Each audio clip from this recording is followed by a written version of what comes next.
Hi friends, இன்றைக்கி நம்ம வீடியோவில் ஒரு சூப்பரான சுவையான ரவா கேசரி எப்படி பண்ணுறேன்னு பார்க்கலாம். அடுப்பில் வந்து கடாய் வச்சு நெய் வந்து 2 ஸ்பூன் விட்டுக்கோங்க.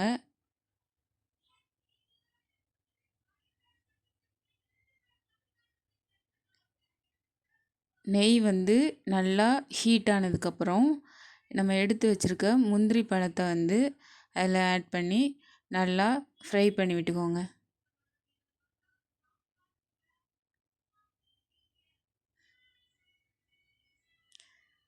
அது நல்லா ஃப்ரை ஆகி உப்பி வர வரைக்கும் நல்லா ஃப்ரை பண்ணிக்கோங்க. இந்த மாதிரி ஃப்ரை பண்ணி இந்த மாதிரி வந்ததுக்கப்புறம் எடுத்துக்கலாம். இப்போ பார்த்திங்கன்னா இது நல்லா ஃப்ரை ஆகிடுச்சு. இப்போ எடுத்து நம்ம மாற்றிக்கலாம் வேறு பாத்திரத்தில். நெக்ஸ்ட்டு அதே கடாயில் ஒரு கப் ரவை எடுத்துக்கோங்க. எடுத்து நல்லா அதையும் நல்லா மிக்ஸ் பண்ணி விட்டுக்கோங்க. நல்லா மிக்ஸ் ஆகி பொன்னிறமாக வந்ததுக்கப்புறம் நம்ம எந்த கிண்ணத்தில் வந்து ரவை எடுத்திங்களோ அதே கிண்ணத்தில் வந்து 3 கப் அளவு தண்ணி ஊற்றி நல்லா கிண்டி விட்டுக்கோங்க. நல்லா மிக்ஸ் பண்ணி விட்டுக்கோங்க. கட்டியாகாத அளவுக்கு நல்லா மிக்ஸ் பண்ணி விட்டுக்கோங்க.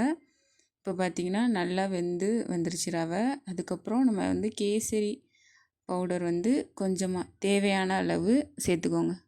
தேவையான அளவு சேர்த்து நல்லா மிக்ஸ் பண்ணி விட்டுக்கோங்க. அப்புறம் எந்த கப்பில் வந்து ரவை எடுத்திங்களோ அதே கப்பில் தான் ஜீனியும் நம்ம சேர்த்துக்கணும். 1 கப் அளவு ஜீனி சேர்த்துக்கலாம். சேர்த்து நல்லா மிக்ஸ் பண்ணி விட்டுக்கோங்க.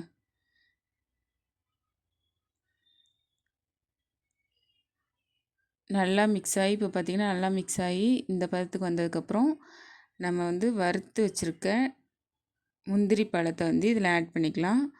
அப்புறம் வந்து ஏலக்காய் வந்து 3 ஏலக்காய் எடுத்து நல்லா அதை தட்டிக்கோங்க. தட்டி இதில் வந்து ஆட் பண்ணிக்கோங்க.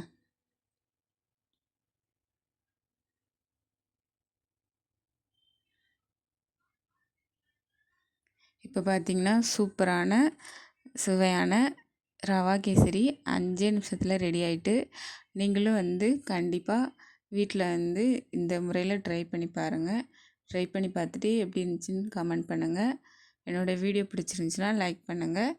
என்னோடய சேனலை வந்து சப்ஸ்கிரைப் பண்ணாதவங்க சப்ஸ்கிரைப் பண்ணிக்கோங்க. நெக்ஸ்ட்டு ஒரு சூப்பரான சமையல் வீடியோவில் சந்திக்கலாம். பாய்.